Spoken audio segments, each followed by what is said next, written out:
پچھلی دفعہ ہم نے قصہ آدم اور ابلیس جو بڑی تفصیل کے ساتھ سورۃ الاعراف میں آیا اس کا کچھ حصہ کور کیا، اتنا پورشن جس میں شیطان کو اللہ تعالیٰ نے راندہ درگاہ کر دیا بسبب اس کی نافرمانی کے۔ اس حوالے سے جو کراس ریفرنس کے طور پر آیات ہیں قرآن حکیم میں مختلف مقامات پر جو کریٹیکل ہیں وہ میں نے ڈسکس کی تھی۔ یہی وجہ ہے کہ پچھلی کلاس میں ہم مشکل 8 آیات کور کرنے میں کامیاب ہوئے تھے تاکہ اس مضمون کے ساتھ انصاف ہو سکے، کیونکہ قصہ آدم اور ابلیس قرآن حکیم میں 7 مقامات پہ آیا ہے، ایک دفعہ مدنی سورۃ البقرہ میں اور 6 دفعہ مکی صورتوں کے اندر۔ ان میں سے ایک یہ سورۃ الاعراف ہے، پھر سورۃ الحجر ہے، سورہ بنی اسرائیل ہے، سورہ طٰہٰ ہے، سورہ الکہف ہے اور سورہ صاد ہے۔ لیکن سب سے تفصیلی ذکر جو ہے سورۃ الاعراف میں، اس میں آلموسٹ سارے ٹاپک جو ہیں وہ ایک جگہ جمع ہے، اور جب ابلیس کو جنت سے نکالا گیا اس کے بعد کی جو صورتحال ہے وہ تفصیل کے ساتھ آئی ہے، وہ صرف اسی جگہ پہ آئی ہے اور کسی جگہ پہ نہیں آئی۔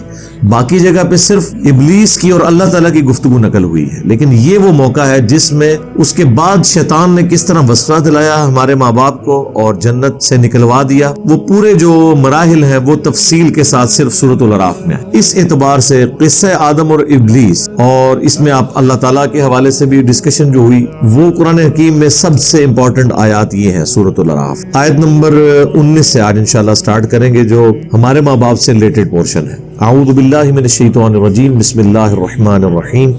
اب یعنی شیطان تو نکل چکا ہے، اسے قیامت تک کے لیے مہلت مل چکی ہے، اور اب اللہ تعالیٰ نے آدم علیہ السلام کو نصیحت کی ہے اور ان کی بیوی کو سیدہ حوا کو، وَيَا آدَمُ اسْكُنْ أَنْتَ وَزَوْجُكَ الْجَنَّةَ، اور ہم نے آدم سے کہا کہ تم اور تمہاری بیوی اب رہو جنت میں، فَكُلَا مِنْ حَيْثُ شِئْتُمَا، اور جہاں سے جو چاہو تم کھاؤ، یہ جنت اب تمہارے لیے رہنے کی جگہ ہے، وَلَا تَقْرَبَا هَذِهِ الشَّجَرَةَ، لیکن ایک قدغن لگا دی کہ یہ ایک ایسا درخت ہے اس کے قریب تم نے نہیں جانا، مراد یہ کہ اس کو استعمال نہیں کرنا، باقی تم پوری جنت میں سے جو چاہو استعمال کر سکتے۔ لیکن وہی بات جو انسان کی جبلت میں ہے، forbidden fruits are always sweet, منع کیے گئے پھل ہمیشہ میٹھے ہوتے ہیں، یعنی انسان یہ سمجھتا ہے پوری جنت میں سے۔ بیسیکلی یہ حضرت آدم علیہ السلام کی اور ان کی بیوی کی ٹریننگ ہو رہی تھی۔ اللہ نے تو اپنی ڈیسٹنی میں مقرر کر دیا تھا کہ ان کو میں نے زمین پہ اتارنا ہے، اس کے لیے ایک ٹیسٹ رکھا گیا کہ انسان کو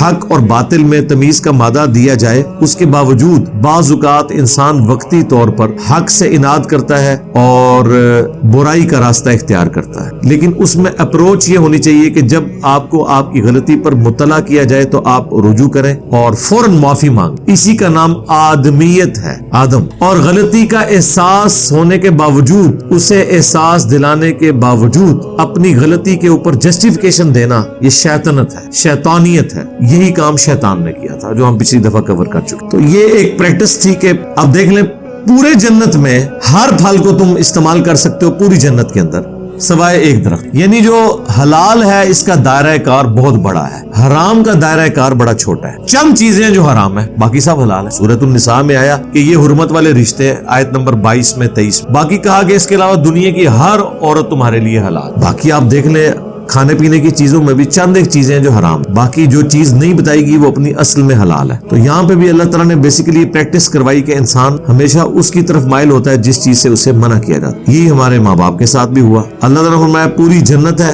لیکن یہ ایک درخت ہے۔ اب اس درخت کی کوئی تفصیل نہیں آئی کہ یہ کون سا درخت تھا، اور نہ یہ کوئی اتنا اہم ہے کہ وہ درخت کون سا تھا کہ جس کا فروٹ کھانے کی وجہ سے اللہ تعالیٰ نے انہیں جنت سے نکال دیا اور سارے معاملات ہوئے۔ اس میں میسج یہ ہے کہ اللہ تعالیٰ نے جن چیزوں سے منع کیا ہے اس میں بچنے میں ہی عافیت، پوری زندگی کے اوپر اس کو لے کے چلنا۔ فَتَكُونَا مِنَ الظَّالِمِينَ، اگر ایسا ہوا تو پھر تم دونوں ظالموں میں شمار ہو جاؤ۔ اچھا، اب یہ جتنی آیات مسلسل 1 درجن سے زیادہ آیات ہیں، آپ دیکھیں گے اس میں تثنیہ کا صیغہ استعمال ہوا ہے، تم دونوں، تم دونوں، ان دونوں نے یہ کیا، ان دونوں نے پھر معافی مانگی، ان دونوں کو معاف کر دیا۔ یعنی اللہ تعالیٰ نے سنگل آؤٹ نہیں کیا مرد کو اور نہ عورت۔ کرسچینٹی کے اندر یہ سمجھا جاتا ہے کہ یہ ایکسس آف ایول، ایو ہے یعنی ہوا، ایو سیدہ ہوا کے لیے انگلش میں لفظ استعمال ہوتا ہے، اسی سے ڈرائیو ہوا ہے ایول، یعنی ایو نے گناہ کروایا ابا سے ہمارے، وہ یہ کانسیپٹ ہے ادھر۔ لیکن قرآن حکیم میں جہاں بھی یہ چیز آئے گا آپ دیکھیں گے کہ ان دونوں نے یعنی سیگا سنگولر کا نہیں استعمال ہوا، تسنیہ کا ہوا. جمع کا اس لیے نہیں ہوا کہ جمع عربی میں 3 سے شروع ہوتا، لیکن مشرق سنگولر، مشرقین 2 مشرقیں، مشارق 3 یا 3 سے زیادہ. تو یہاں پہ آپ دیکھیں تسنیہ کے سیگے آپ کو ملیں گے. فوسوس لہما، ان دونوں کو وسوسہ دلایا. اگر ہوتا نا فوسوس لہو تو سنگولر کا سیگا ہوتا، لہم ہوتا تو پلورل کا سیگا ہوتا. اچھا وہ پلورل کا سیگا بھی بعض جگہ آیا ہے، وہاں پہ پوری انسانیت کو اللہ نے مراد، کیونکہ انہی دونوں سے آگے نسل چلنی تھی، لیکن یہاں پہ اسپیسیفکلی تسنیہ کا سیگا. فوسوس لہما الشیطان، تو ان دونوں کو وسوسہ دلایا شیطان نے. لیبدی لہما ما وری عنہما من سوآتہما، تاکہ بے پردہ کر دے ان کے لیے جو ڈھانپا گیا تھا ان کی شرمگاہوں سے. اس سے یہ لگتا ہے کوئی جنتی لباس تھا جو دونوں کو پہنایا گیا تھا، اور وہ جیسے ہی پھل کھایا ان کے جسم سے وہ لباس اتر گیا اور ان کی شرمگاہیں ایک دوسرے پر آشکار ہو گئے. یعنی یہ فربیڈن فروٹ کھانے کی وجہ سے اللہ تعالیٰ کی طرف سے ایک سزا ہوئی. اب وہ جنتی لباس کس طرح کا تھا اس کی کوئی تفصیل آئی نہیں ہے. مختلف روایتیں، اب اسرائیلی روایتوں میں ملتا ہے یہ ناخن جو ہے یہ اس جنتی لباس کی باقیات ہے. میری تو نہیں عقل مانتی کہ اس طرح کا کوئی لباس ہو، تو بڑا ہارڈ ہے پورے جسم پہ تو یہ ہو، واللہ عالم. باقی اس میں صرف اتنا ہی ذکر ہے کہ ان کے جسم کے جو جنتی لباس تھا وہ اتار دیا گیا اور شرمگاہیں ان کے لیے ظاہر ہو گئی. اس میں یہ بھی شائبہ ملتا ہے کہ شاید اس سے پہلے سیکس کے حوالے سے کوئی ایجوکیشن نہیں تھی، نہ یہ پتا تھا کہ یہ چھپانے کی جگہ اللہ تعالیٰ نے یہ اس کھانے کی وجہ سے ان کے اندر یہ کمپیٹنسی پیدا ہوگی کہ ان کو اس چیز کی شناخت بھی ہوگی. اور آج بھی آپ دیکھ لیں جو کھاتے پیتے لوگ ہیں نا، ان کے اندر یہ اس طرح کی چیزیں زیادہ کودتی ہیں. جس کو 2 وقت کی روٹی کی فکر ہو بیچارہ ان کاموں میں نہیں پڑتا. عیاشی سارے وہ لوگ کرتے ہیں جن کے پیٹ بھرے ہوئے ہوتے ہیں، جتنا کھاتے ہیں اتنی شہوت ان کے اندر کودتی ہے. وقالا، اور کہا، کس نے؟ شیطان کی طرف آ رہا ہے کہ شیطان نے جو وسوسہ دلایا تو وہ کون سا وسوسہ تھا؟ ما نہاکما، تم دونوں کو نہیں منع کیا گیا، ربکما، تم دونوں کے رب کی طرف سے، عن ہذہ الشجرہ، اس کھانے سے متعلق کہ تم نے یہ درخت کا کھانا نہیں کھانا، اس کا فروٹ نہیں کھانا، الا، مگر اس لیے، ان تکونا، کہ کہیں ایسا نہ ہو کہ تم دونوں ہو جاؤ ملکین، فرشتے، او تکونا من الخالدین، یا تم ہمیشہ کے لیے زندہ رہنے والے بن جاؤ. شیطان نے انہیں وسوسہ کیا دلایا؟ اچھا اب وہ کہتے ہیں جی شیطان کی شکل میں آیا تھا. او بھائی جس شکل میں بھی آیا تھا آپ کا اس سے کیا لینا دینا؟ وہ جی شیطان جنت کے اندر کیسے چلا گیا؟ بڑی عجیب و غریب روایتیں مشہور کی ہیں. جی سانپ کی شکل میں تھا، وہ جناب دروازے کے نیچے سے گھس گیا. بھائی اللہ تعالیٰ نے جب اسے قدرت دی تھی وسوسہ دلانے کی تو شیطان کو فزیکلی کہیں جانے کی ضرورت نہیں ہے. شیطان دنیا میں جہاں کہیں بھی بیٹھا ہو اللہ نے اسے یہ طاقت دی ہے کہ وہ کسی کے دل میں بھی وسوسہ ڈال سکے. یہ اس کو پاور دی ہے اللہ نے آزمائش کے لیے. اصل مقصد یہ کہ آپ نے اس بات کے اوپر توجہ کرنی ہے کہ شیطان انسان کو وسوسہ دلاتا کیسے؟ اسے لمبی امیدیں دلا دیتا ہے. جینے کی خواہش ہمیشہ کے لیے یہ انسان کے اندر موجود ہے. انسان کی انسٹنکٹ میں ہے کہ وہ مرنا نہیں چاہتا، اور یہ خواہش اللہ تعالیٰ جنت میں اس کی پوری کر دے گا، ہمیشہ کی زندگی اسے مل جائے گی. ایک یہ خواہش ہے، دوسرا خدا بننے کی خواہش ہے انسان. اسی لیے انسان نے خدائی کا دعویٰ کیا ہے. یہ خواہش بھی اللہ تعالیٰ پوری کر دے گا اس درجے میں کہ خدا کی جو کوالٹی ہے کن فیکون، کہ جو خواہش کرو وہ تمہیں مل جائے، یہ انسان کو اللہ تعالیٰ دے دے گا. البتہ خالق اور مخلوق کا فرق تو رہے گا ظاہر. یہ نہیں ہو سکتا کہ خالق اور مخلوق کا فرق ختم ہو جائے. ہماری زندگی مستعار ہے اللہ سے، اللہ کی ذاتی ہے، ہماری ادھار کی ہے. ہم بھی ہمیشہ زندہ رہیں گے لیکن اللہ کے عطا کرنے پر. اللہ کی زندگی اپنی ہے، وہ کسی کا محتاج نہیں. ہماری خواہشات کی تکمیل اللہ کی وجہ سے ہوگی، کن فیکون، یہ اللہ کی عطا سے ہوگا. اللہ کی یہ کوالٹی اپنی ہے، وہ الحی القیوم، وہ زندہ ہے، سب کو تھامنے والا. اسی کے لیے میں نے ایک ٹرم ڈیوائز کی ہے منی گاڈ، اس اعتبار سے کہ اللہ تعالیٰ انسان کی وہ چھپی ہوئی خواہش. تو مجھے بتائیں انسان کے اندر جو یہ خواہش ہے یہ رکھی کس نے؟ اللہ. کریٹر سے بہتر کون سمجھ سکتا ہے؟ الا یعلم من خلق، کیا وہی نہ جانے گا جس نے تمہیں پیدا کیا؟ یہ آتا ہے نا سورۃ الملک. اسے پتا ہے اس نے کیا کیا خواہش رکھی. سیکس رکھا ہے، اللہ نے حوریں رکھ دی ہیں. کھانے کی خواہش رکھی ہے، ہر کھانے کی چیز وہاں پہ موجود ہے. انسان کی مرضی چلے. خدائی کا دعویٰ کیوں کیا فرعون نے؟ تاکہ اس کی مرضی چلے، لوگ اس کی بات مانیں، اس کا آرڈر چلے. سر فرعون کو تو مصر ملا تھا. بخاری مسلم اٹھائیں، جو سب سے آخر میں جنت میں جائے گا ہزاروں لاکھوں سال کا اپنا عذاب بھگتنے کے بعد، ڈائریکٹ نہیں، صرف ایک کلمے کی برکت. سب سے آخر میں جو جنت میں جائے گا اسے پلانٹ ارتھ سے 10 گنا بڑی جنت ملے گی. planet Earth. یہاں تو لوگ ایک ملک پہ حکومت چاہتے ہیں نا, ایک سٹی پہ حکومت چاہتے ہیں, یا زیادہ پوری دنیا پہ چاہتے ہوں گے نا.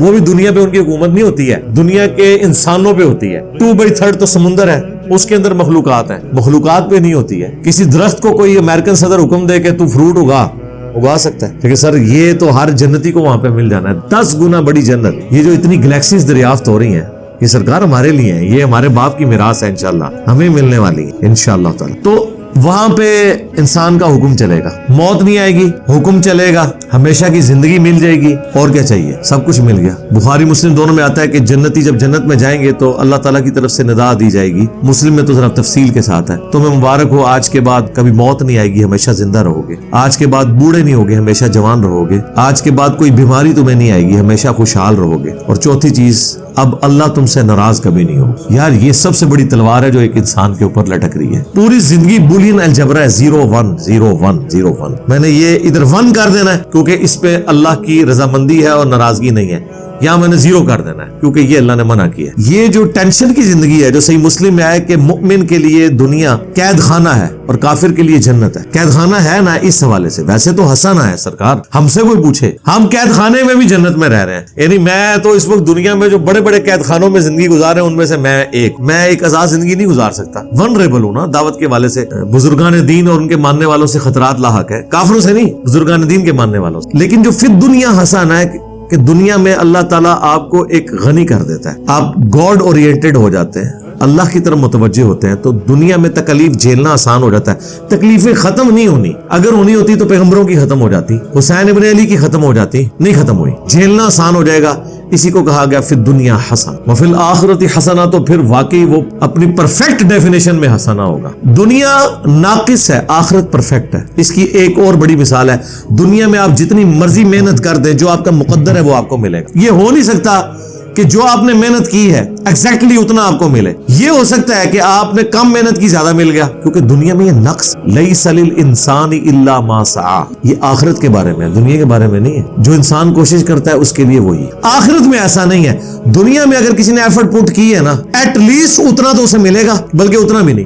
قرآن نے کہا 10 گنا, اور کسی کے لیے 700 گنا, کسی کے لیے اس سے بھی زیادہ. آخرت میں یہ نقص نہیں ہوگا, یہ دنیا کا نقص کہ ایک بندہ ایفرٹ کرتا ہے, کامیاب ہو بھی سکتا ہے, ناکام بھی ہو سکتا ہے. آخرت میں اس نے کامیاب ہونا ہی ہونا ہے, 10 گنا اس کو ملنا ہے کم از کم. اسی بات کو اللہ تعالیٰ یقین دلانے کے لیے نا بار بار آخرت کے بارے میں کہتا ہے, اللہ تعالیٰ اپنے وعدے کی خلاف ورزی نہیں کرتا. یہ بات کیوں کہتا ہے اللہ؟ دنیا کے لیے تو نہیں کہتا, کیونکہ دنیا کے بارے میں تو اللہ نے کہہ دیا انہیں اپنی مرضی سے دینی ہے, اس لیے دنیا میں اللہ نے وعدہ بھی نہیں کیا ہوا اس طرح کا. آخرت کا اللہ کا وعدہ ہے کہ نہ رسولوں کے وعدے جھوٹے ہوں گے, نہ اللہ کا وعدہ جھوٹا ہوگا. جس نے محنت کی ہے, یہ اکثر لوگ کہہ دیتے ہیں منو تو اللہ نے جہنم میں جی سٹ رہا ہے, نعوذ باللہ, کبھی بھی نہیں یہ کہنا چاہیے. بخاری مسلم کی حدیث ہے, میں اپنے بندے کے گمان کے قریب ہوں جیسا میرے بارے میں گمان کرے. لیکن چھڑا گمان ہی نہیں, نرا گمان نہیں, ایفرٹ پٹ کرنے کے بعد. میں نے دیکھا کہ یہ لوگ بڑے کانفیڈنٹ ہیں, دھڑلے سے برائیاں کرتے ہیں اور کہتے ہیں نہیں جی اللہ بخش دے گا, مجھے پتا ہے, تمہیں کچھ بھی نہیں پتا, ڈگرا کچھ بھی نہیں پتا. اگر یہ بات ہوتی تو پیغمبر ڈرا کے جاتے. ہاں, پوری ایفرٹ پٹ کرنے کے بعد اگر آپ سے کوئی پوچھے کہ آج آپ کو یقین ہے آپ نے جنت میں جانا ہے, تو آپ کہا کریں انشاءاللہ مجھے یقین ہے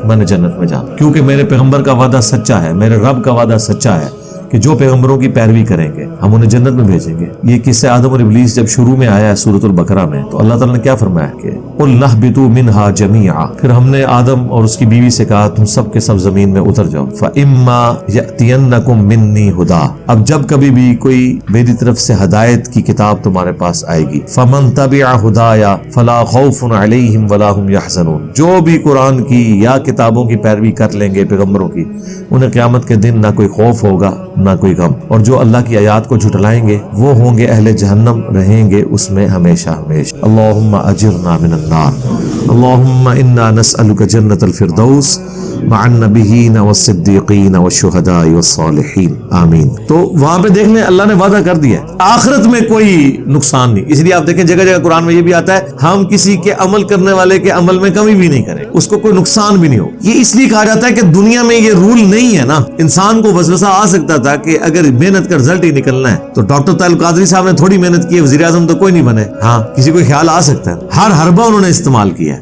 تو آخرت کے لیے جو محنت کرتا ہے نا اسے انعام مل جانا، اس کو کوئی گلہ شکوہ نہیں۔ اب یہ انسان کے اندر خواہشات کچھ چھپی ہوئی ہیں، وہ پوری ہونی ہے جنت میں جا کے، لیکن خواہشات اندر موجود ہیں۔ یہ ساری باتیں مجھے اس لیے ذہن میں آئی، یہ بڑی ایک بعض اوقات چیز سمجھ نہیں آتی ہے کہ جب انسان کو فرشتوں نے سجدہ کر دیا، اب انسان کو کون سی چیز ہے جو وسوسہ دلا رہی ہے کہ وہ فرشتہ بننے کی خواہش کر؟ بھائی تیرا مرتبہ تو بڑا اونچا ہے، تو کیوں اپنے آپ کو گرا رہا ہے؟ اور دوسری بات، او تکونا من الخالدین، کہ یا تم ہمیشہ رہنے والوں میں شامل نہ ہو جاؤ۔ یہ وہ چیز ہے کہ انسان ہمیشہ رہنا چاہتا ہے۔ انسان کو یہ پتہ چل گیا تھا کہ موت مجھے آنی ہے، شیطان نے اسے یہ وسوسہ دلایا کہ اگر یہ درخت کا تو نے پھل کھا لیا تو جو بھی اسے کھائے گا اسے موت نہیں آئے گی، وہ فرشتوں کی طرح ہو جائے گا، کوئی فرشتوں کو بھی موت نہیں آنی، وہ قیامت کی موت تو آنی ہے، ہمیشہ کی زندگی ہے ان کے لیے۔ تو انسان کے اوپر جزوی فضیلت فرشتوں کو یہ حاصل ہے۔ موت بہرحال ایک نقص تو ہے نا دنیا کے اعتبار سے، یہ تو نیک بندہ بھی پسند نہیں کرتا موت کو۔ صحیح بخاری کی حدیث ہے نا، حدیث قدسی، کہ اللہ تعالیٰ فرماتا ہے، نبی علیہ السلام کہتے ہیں، وہ جو حدیث ہے ہاتھ بن جاتا ہوں پاؤں بن جاتا ہوں، وہ والی حدیث، اس میں یہ بھی الفاظ ہے، اللہ تعالیٰ فرماتا ہے کہ مجھے کسی بات سے اتنا تردد نہیں ہوتا جتنا تردد مجھے ہوتا ہے جب میں اپنے نیک بندے کی روح کو قبض کرنے لگتا ہوں، کیونکہ وہ بھی تو دنیا میں رہنا چاہتا ہے نا، کون نہیں رہنا چاہتا۔ اچھی صحت والی زندگی اللہ سے مانگنی چاہیے، جتنی زندگی زیادہ ہوگی آپ اتنی زیادہ نیکیاں کر سکتے۔ رذیل عمر تک نہ پہنچایا جائے وہ تو دعا ہے، وہ ایک الگ چیز ہے، ورنہ زیادہ زندہ رہنے کی خواہش تو انسان کو ہوتی ہے یار۔ موسیٰ علیہ السلام نے نہیں تھا تھپڑ مار دیا اسرائیل کو، بخاری مسلم میں آتا ہے، تو وہ زندہ رہنے کی خواہش تو انسان کے اندر موجود ہے۔ تو یہ ایک جزوی فضیلت ہے جو انسان نے یہ نہیں دیکھا کہ مجھے اللہ تعالیٰ نے اپنی بارگاہ میں مقرب بنایا، فرشتے میرے لیے گرا دیے ہیں سجدے میں، تعظیماً، عبادت کا سجدہ نہیں تعظیم کا، تو اب میں نے کون سی ایسی چیز میں سے حاصل کرنی ہے؟ لیکن یہ انسان کی انسٹنکٹ میں ہے، اور اسی چیز کو اللہ کے نبی علیہ السلام نے بخاری مسلم میں حدیث ہے، ہمیشہ اپنے سے نچلے لوگوں کی طرف دیکھا کرو، یوں تمہیں اللہ کی نعمتوں پر قناعت اور صبر نصیب ہوگا، اوپر نہیں دیکھنا اپنے سے۔ حالانکہ انسان اوپر تھا، پھر بھی انسان نے اپنی ایک کمزوری دیکھی کہ مجھے تو موت آنی ہے، اور یہ فرشتے کے اندر کوالٹی، بس وہ ایک کوالٹی دیکھی، باقی ساری چیزیں بھول گئے اور وہ فروٹ کھا لیا۔ یہاں بھی آج تک لوگ کہہ رہے ہیں جی وہ آب حیات ہوتا ہے کوئی، وہ حضرت خضر نے پی لیا ہوا ہے، اور تہاڈا خضر کدوں نہ مار دیتا ہے، میں وہ خضر ہے ہی کوئی نہیں سی، میرے تو مریا ہے تہاڈا خضر۔ ٹھیک، میں نے تو کتنے دلائل رکھے ہیں یار خدا کے لیے، خضر کو آپ نے مروا دیا میرے ہاتھوں، کیونکہ قرآن میں ہے سورہ آل عمران میں کہ جب میرا وہ پیغمبر آ جائے تو اے نبیو تم سب نے اس کی مدد کرنی ہے اور اس کا ساتھ دینا، اور اگر تم اس وعدے سے پھرے تو اللہ تعالیٰ نے کہا کہ تم بھی فاسقوں میں شمار ہو جاؤ گے، تم ایک دوسرے پہ گواہ ہو جاؤ، میں بھی تم پہ گواہ ہوں۔ تو اب مجھے بتائیں کہ غزوہ بدر میں صحابہ کرام مہاجرین اور انصار تو پروانہ وار حضور پہ اپنی جان نثار کر رہے تھے، خضر اس ٹائم کتنے سی؟ اے منو دسیا جائے، حضرت طلحہ کا ہاتھ زخمی ہو گیا احد کے اندر تیر روکتے ہوئے، خضر کتے سی؟ ایسے ہاتھ ٹوٹ نہ جان جو دعویٰ کرن اور اللہ کے نبی کے دفاع کے لیے نہ پہنچے، اگر ایگزسٹ کرتے ہو، وہ ہے ہی نہیں تھے، یہ سب جعلی کہانی ہے۔ یہ خضر جو ان کو ملتا ہے وہ شیطان ہے، اس کی نشانی یہ ہے کہ جب آپ کے پاس آئے آپ نے پڑھنا لا حول ولا قوت الا باللہ۔ اگر آپ کو یہ یاد نہیں ہے تو آپ نے کہتے ہیں نہ میں بابی، نہ میں بابی، میں ہوں مسلم علمی کتابی، پھر بھی نٹ جائے گا انشاءاللہ۔ یہ پریکٹیکلی ہوا ہے نا جی، وہ آپ پتہ یہ شاہ دولے کی چوئی ہے نا، پکڑ لے نا کسی کو، آج کل تو وہ واردات بھی کر رہی، شاہ جی نے کام بھی پا چھڑے ساڑھے، تو یہ شاہ دولے کی جو چوئی ہے نا، یہ بھیک مانگتی ہیں اور پھر آپ کو پکڑ لیتے ہیں، وہ چھوڑتے نہیں اس وقت تک جب تک کہ آپ وہ بھیک دے نہ دے۔ تو میرے سسر مجھے بتانے لگے، بلکہ تو کافی عرصہ پہلے مجھے یہ بات بتائی، وہ میرے دروازے پہ آگے وہ کھڑا ہو گیا، وہ اٹھ ہی نہیں تھا رہا نا، بیلنے دے دروازہ کھٹائے گئے، تو میں نے باہر نکل کے میں وابی ہوں، بھاگ گیا، ٹھیک ہے، وابی کا انڈر بھاگ گیا، اگر نہ میں وابی نہ میں بابی کیتے ہی نہیں سی۔ تو وہ یعنی اتنی عقل شاہ دولے کی چوئیوں کو بھی ہے کہ جو توحید کے ماننے والے ہیں وہ ہمارے اس ڈرامہ بازی میں نہیں آئیں گے، مولویوں کو نہیں عقل، شاہ دولے دی چوئیاں نو جنی عقل ہے نا انہی بھی نہیں تانوں آیا، انی انہوں بھی سمجھ ہے کہ اے بابیاں دے مننے والے نہیں کہ میرے کو ڈر جا۔ کانفیڈنس، ایک توحید آپ کو کتنا کانفیڈنس دے دیتی۔ تو یہ بعض اوقات انسان کے اندر یہ کمزوری آ جاتی ہے، اس وجہ سے وقتی طور پہ ان کا اس طرف گمان گیا، شیطان نے کام ڈالا، وہ رنگا لگ گیا۔ وَقَاسَمَهُمَا إِنِّي لَكُمَا لَمِنَ النَّاصِحِينَ، اور وہ ان دونوں کے سامنے قسمیں کھا کے کہنا شروع ہو گیا کہ میں بے شک بالضرور تمہارے بڑا خیر خواہ ہوں، تمہیں نصیحت کرنے والا، یعنی قسمیں اٹھا کے۔ یہاں پہ بھی آپ دیکھتے ہیں نا کہانیاں سنا رہے ہوتے ہیں، رب کی عزت کی قسم، اور واقعہ کس کا سنا رہے ہوتے ہیں؟ نبی اسلام کی وفات کے جو 500 سال بعد آ رہا ہے۔ بھائی اس کا رب اور رسول کے ساتھ کیا لینا دینا کہ آپ قسمیں اٹھا کے اس کے بارے میں کلیم کریں؟ یعنی قسم کھا کے تو آپ صحابہ اور اہل بیت یا پیغمبروں کے بارے میں کلیم کر سکتے ہیں نا، جن کے پیچھے قرآن کھڑا ہوا ہے، اللہ کے نبی کے فرامین کھڑے ہوئے ہیں۔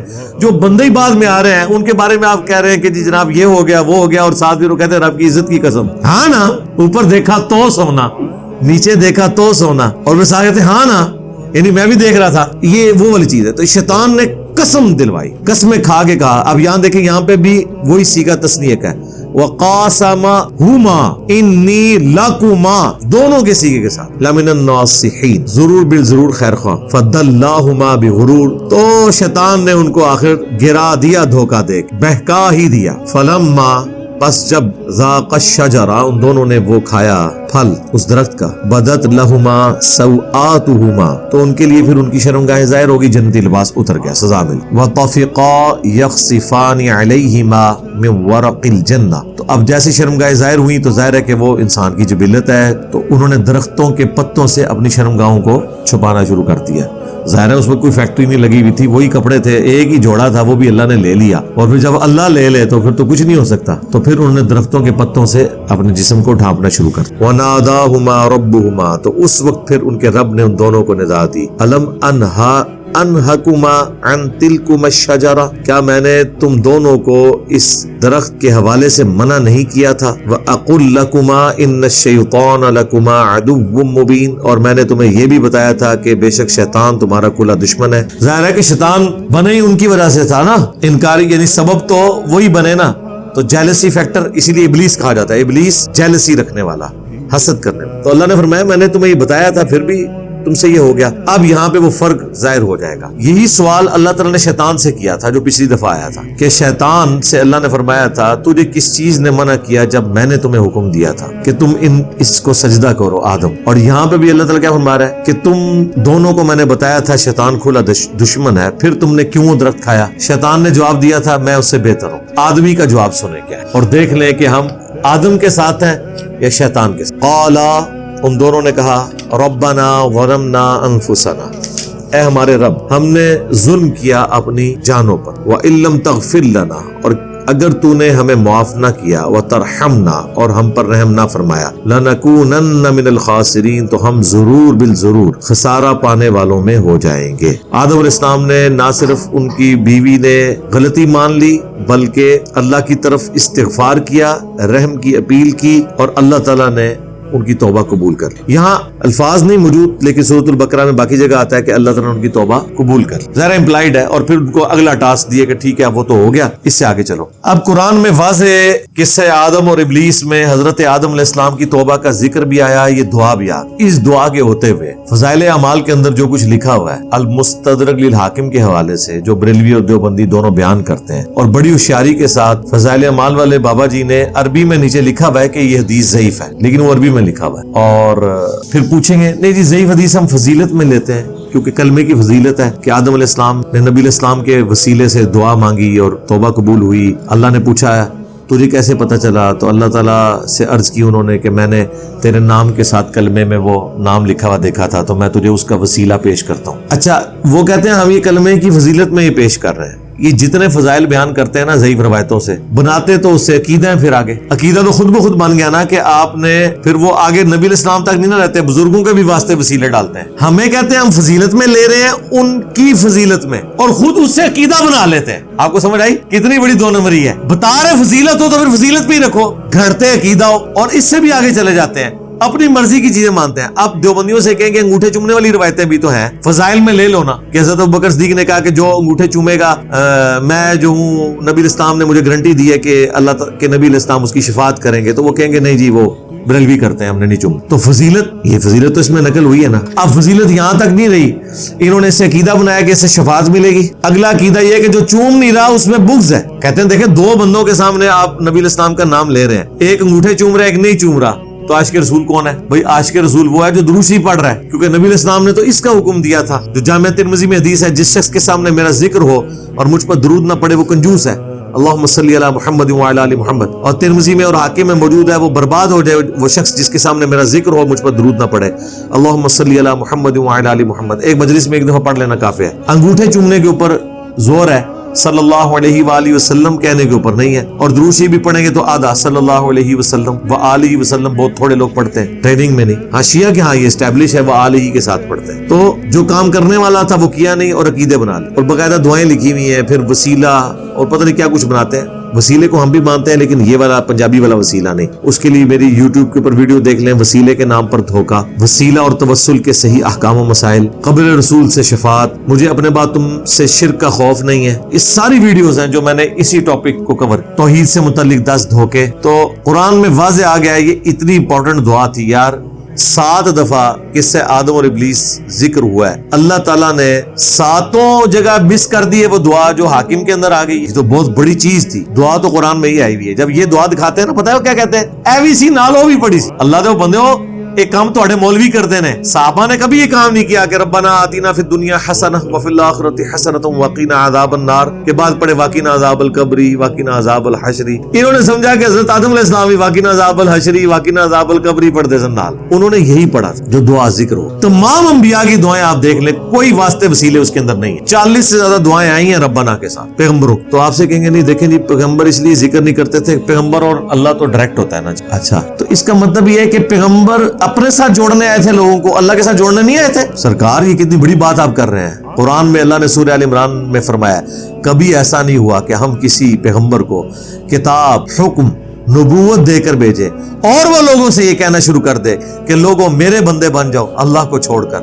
بلکہ وہ تو کہے گا کونو ربانیین, تم سب کے سب اللہ والے بن. اللہ تو کہہ رہے ہیں پیغمبروں نے تو کبھی کیا ہی نہیں ہے کہ انہوں نے کہا کہ ہمیں بیچ میں ڈال لو. وہ تو اللہ کے ساتھ جوڑنے کے لیے. اور پھر ہمارے پیغمبر سے تو اللہ نے کہلوا دیا. رمضان کے اوپر پورا ایک رکوع ہے سورۃ البقرہ میں, اس کے سینٹر میں آیت وَإِذَا سَأَلَكَ عِبَادِي عَنِّي فَإِنِّي قَرِيبٌ. اور اے میرے نبی, جب میرے بندے آپ سے میرے بارے میں پوچھتے ہیں تو آپ فرما دو کہ میں تمہارے بالکل قریب. اجیب الدعوۃ الداعی اذا دعان, ہر پکارنے والے کی پکار کو سنتا ہوں جب وہ مجھے پکارتا ہے. لیکن شرط ہے فَلْيَسْتَجِيبُوا لِي وَلْيُؤْمِنُوا بِي. اسے بھی چاہیے, لوگوں کو بھی چاہیے کہ میرا حکم مانے, مجھ پر ایمان لائیں جیسا کہ ایمان لانے کا حق ہے, تاکہ وہ کامیاب ہو سکے, رشد و ہدایت پا سکے. بڑی مزے کی بات ہے. باقی جتنے فقہی احکام و مسائل ہیں نا عقائد نظریات کے حوالے سے, اس میں پتہ ہے قرآن میں کیا لفظ ہے, یسألوک. اے میرے نبی تم سے پوچھتے ہیں, تم سے پوچھتے ہیں چاند کے بارے میں, تم سے پوچھتے ہیں قتال کے بارے میں. تو اللہ تعالیٰ قل, اے نبی ان سے فرما. لیکن سرکار جب آئی نہ بندے اور اللہ کے ریلیشن شپ کی باری, تو اللہ نے اپنے نبی کو بھی بیچ میں سے نکال دیا. اور یسألوک نہیں آیا, وَإِذَا سَأَلَكَ عِبَادِي, جب تجھ سے پوچھتے ہیں میرے بندے میرے بارے میں. وَإِذَا سَأَلَكَ عِبَادِي أَنِّي, اب میرے بندے میرے متعلق تم سے پوچھتے ہیں تو فرماؤ میں تمہارے بالکل قریب ہوں, ہر پکارنے والے کی پکار کو سنتا ہوں جب وہ مجھے پکارے. اب اس موقع پہ تو کہنا چاہیے تھا جب مجھے وہ واسطے ڈالے, جب وہ فلاں دربار پہ جائے, وہ یہ کرے وہ کرے. فإنی قریب, میں بالکل قریب. پھر آپ کو مثالیں دیتے ہیں, کہتے ہیں وہ دیکھیں جی چھت پہ اوپر جانے کے لیے سیڑھی کی ضرورت ہے, سیڑھی کے بغیر آپ اوپر جا نہیں سکتے, تو ڈائریکٹ اللہ تک کیسے پہنچ. سر سیڑھی اللہ نے بتا دی ہے نا کہ میرے تک پہنچنے کی سیڑھی یہ ہے کہ مجھے پکارنا ہے, اور کس طریقے پہ, جو پیغمبر نے سکھایا. اس میں واسطے وسیلے کہاں سے آ گئے. وہ کہتے ہیں نہیں دیکھیں نا جی آپ بغیر سیڑھی کے تو اوپر نہیں جا سکتے, تو آپ بزرگوں کے بغیر اللہ تک کیسے پہنچ. بھئی چھت پہ تو نہیں آپ جا سکتے, لیکن اللہ کے لیے آپ اس طرح کی مثال دیں گے تو قرآن میں تو جگہ جگہ ہے اللہ تعالیٰ کے لیے کوئی مثال بیان نہ کرو. وَلَا تَقُولُوا عَلَى اللَّهِ إِلَّا الْحَقَّ, صرف وہی کہو جو حق پر مبنی. تو اس میں نے ان کے لیے ایک پھکی اینٹی وینم تیار کیا ہوا ہے, اور ٹائم قیامت تک کے لیے اس کا جواب دو کہ دنیا میں ساری مخلوقات مل کے اگر کسی جج کے سامنے گواہی دے دیں کہ یہ شخص مجرم ہے, دنیا کی عدلیہ اس کے خلاف فیصلہ دے دے گی. لیکن زمین و آسمان کی ساری مخلوقات مل کے کسی بے گناہ کے بارے میں اللہ کی بارگاہ میں مقدمہ قائم کر دیں, کیا اللہ بھی سزا دے گا؟ تو اس کا مطلب ہے اللہ کے لیے آپ مثال بیان نہیں کرتے. دنیا میں آپ جج کی مثال ہی بیان کریں گے نا, جبکہ اللہ تعالیٰ نے انسانیت کو میگنا کارٹا دے دی ہے. وَإِذَا سَأَلَكَ عِبَادِي عَنِّي فَإِنِّي قَرِيبٌ. اللہ تو خود کہہ رہا ہے کہ میں قریب ہوں, کوئی نہیں بیچ میں چیزیں ڈال رہا.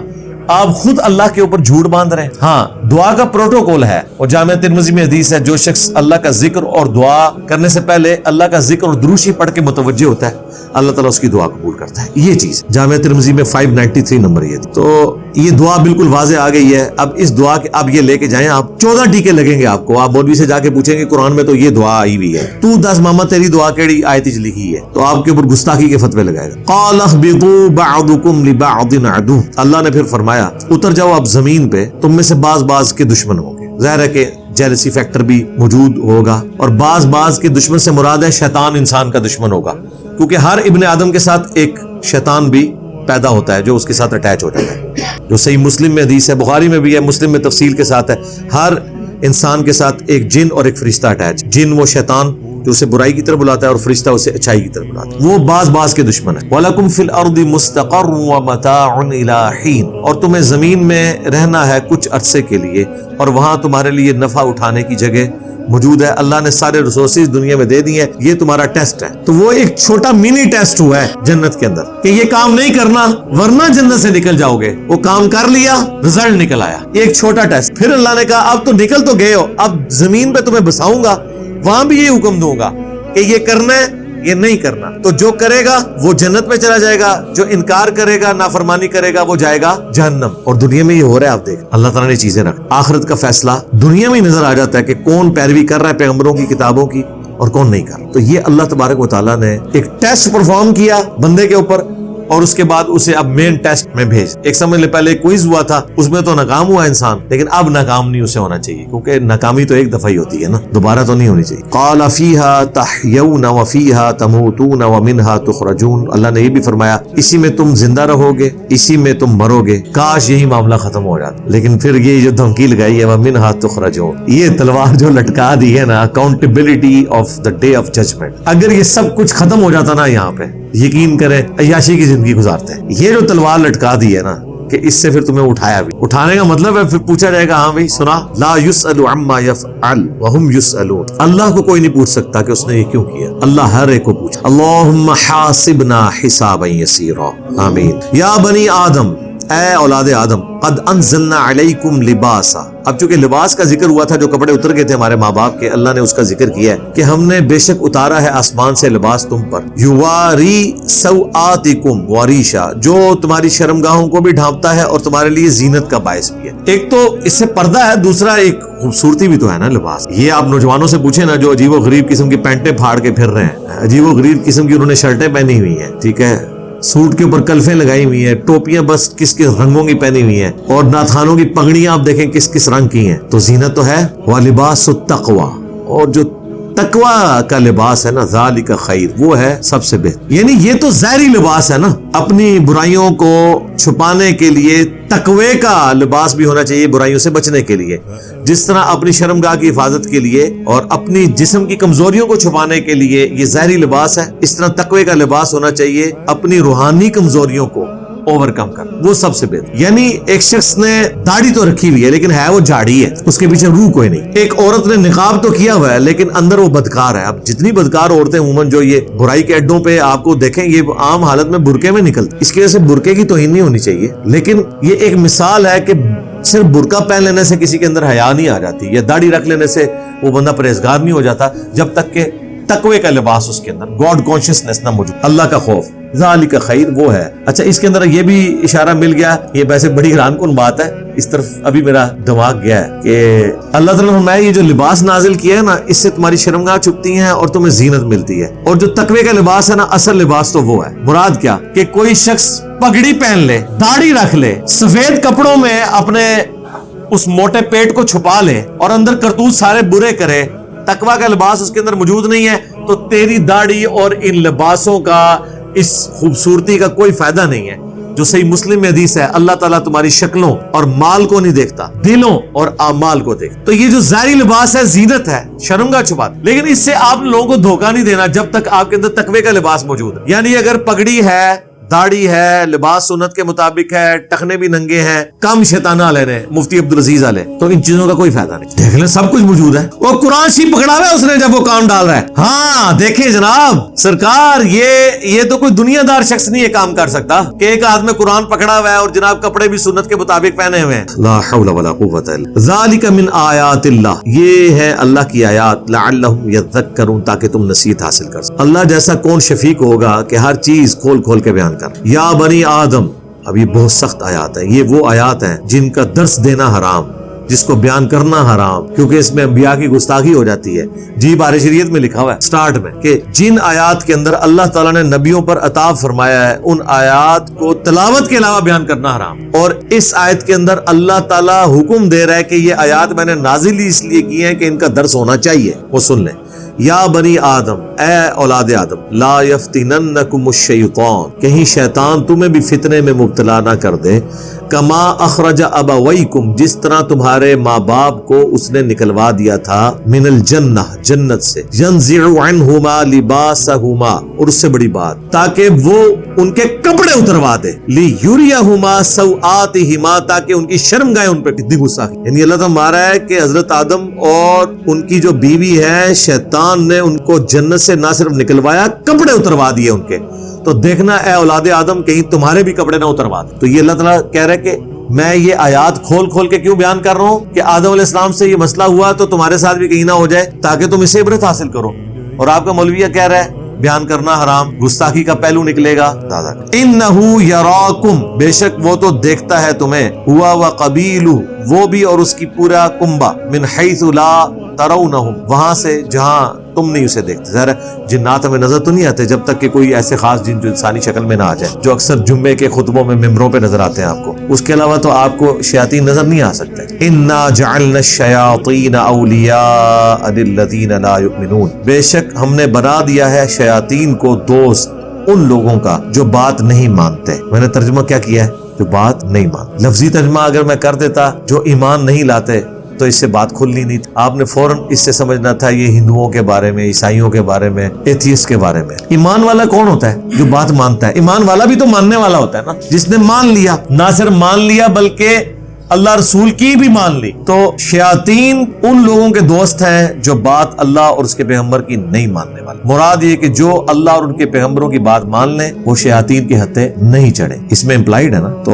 مسئلہ تقدیر بھی اس سے حل ہو گیا۔ اکثر لوگ پوچھتے ہیں مسئلہ تقدیر، ان کو میں کہتا ہوں کہ سورہ طٰہٰ کے اندر قصہ آدم اور ابلیس بیان ہوا ہے نا، وہاں جا کے ذرا دیکھو اللہ نے مسئلہ تقدیر کو کس طرح سالو کیا ہے۔ یہ جو لوگوں کے بہانے ہوتے ہیں نا، جی وہ شیطان نے کرا دیا، جی شیطان، میں کہتا ہوں جی زمین و آسمان کے سارے شیاطین مل کے ایک بندے کی فجر نہیں چھڑوا سکتے۔ اگر گورنمنٹ اناؤنسمنٹ کرے کہ فجر کی نماز جو پہلی صف میں پڑھے اسے 1 لاکھ روپے انعام دیا جائے، پہلی صف نہیں چھوڑے گا وہ، رات ہی سوئے گا مسجد۔ اچھا، قصہ آدم اور ابلیس بیان ہوا ہے سورہ طٰہٰ میں بھی، وہاں پہ بھی آیت نمبر جو 132 ہے، پہلے وہی ذکر ہوا ہے کہ وہ پتوں سے اپنے شرمگاہوں کو چھپانے لگے، اللہ نے ان کی توبہ قبول کر لی۔ قال اهبطوا منها جميعا، ہم نے ان سے فرمایا تم سب کے سب اتر جاؤ، بعضکم لبعض عدو، بعض کے دشمن ہوں گے، فاما یاتینکم منی ھدی، تو پس اب جب کبھی بھی تمہارے پاس میری طرف سے کوئی ہدایت کی بات آئے گی، یعنی پیغمبر اور کتابیں، فمن اتبع ھدایا، تو جو کوئی پیروی کرے گا ہدایت کی، فلا یضل ولا یشقی، تو نہ وہ گمراہ ہوگا اور نہ بدبخت ہوگا۔ کتنی پیاری بات، یعنی بدبختی انسان خود کماتا ہے۔ اللہ فرما رہا ہے جو کتابوں کی اور پیغمبروں کی پیروی کرے گا نا اپنی مرضی سے، وہ نہ گمراہ ہوگا نہ بدبخت ہو، بدبختی انسان خود کماتا ہے۔ ومن اعرض عن ذکری، اور جو ہمارے ذکر سے غفلت اختیار کرے گا، فان له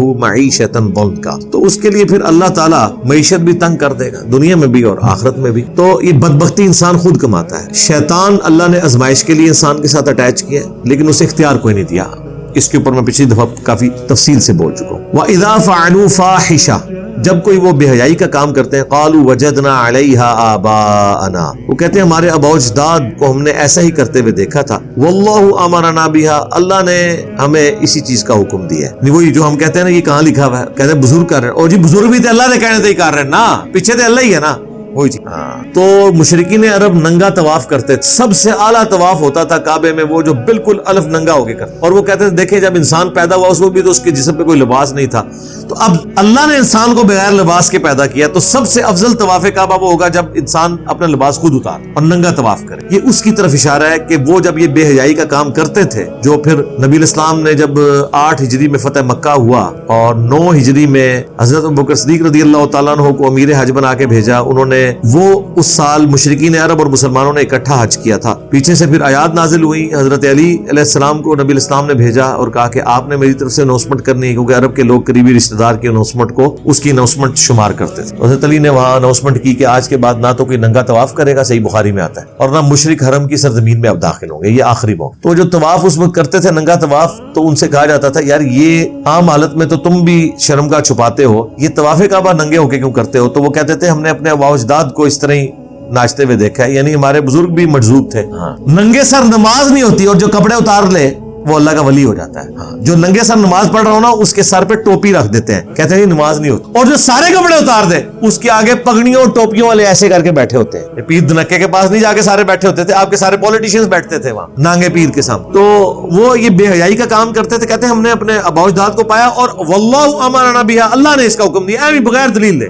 ساڈا بھی تو طریقہ ہے نا جی نماز دا, تکیا نہیں, اپنی طرف سے بات کر. قل ان اللہ لا یأمر بالفحشاء, اے نبی سے فرماؤ بے شک اللہ تو کبھی اس طرح کے بے حیائی کا حکم دے گا ہی نہیں. تمہاری اسٹیٹ میں اس طرح کی کوئی بے حیائی اللہ نے رکھی ہے؟ اللہ کے مزاج میں یہ چیز ہے کہ تمہیں یہ حکم دے؟ Not at all. اتقولون علی اللہ ما لا تعلمون, کیا تم اللہ پر ایسی بات تہمت کے طور پہ لگا رہے ہو کہ جسے تم جانتے تک نہیں ہو؟ قل امر ربی بالقسط, اے نبی تم فرماؤ میرے رب نے تو عدل و انصاف کا حکم دیا ہے. اقیموا وجوہکم عند کل مسجد, اور یہ کہ میں سیدھا کر لوں اپنا چہرہ قبلہ کی طرف ہر نماز کے وقت. وادعوہ مخلصین لہ الدین, اور اسی کو پکارا جائے, اسی کو پکارو, اسی کی عبادت کی جائے خالص کر کے اپنے دین کو اس کے لیے. کما بدأکم تعودون, جس طرح اس نے پہلے پیدا کیا تھا تمہیں اسی طرح تم لوٹ کے اس کی طرف جاؤ گے. اب یہ آیات کافی ڈیٹیل طلب ہے, اسی پہ انشاءاللہ اگلی دفعہ میں سٹارٹ کروں گا تاکہ ان آیات کا حق بھی ادا ہو. فی الحال ہم اسی کے اوپر 28 نمبر آیت کے اوپر کنکلوڈ کرتے ہیں کہ وہ اپنے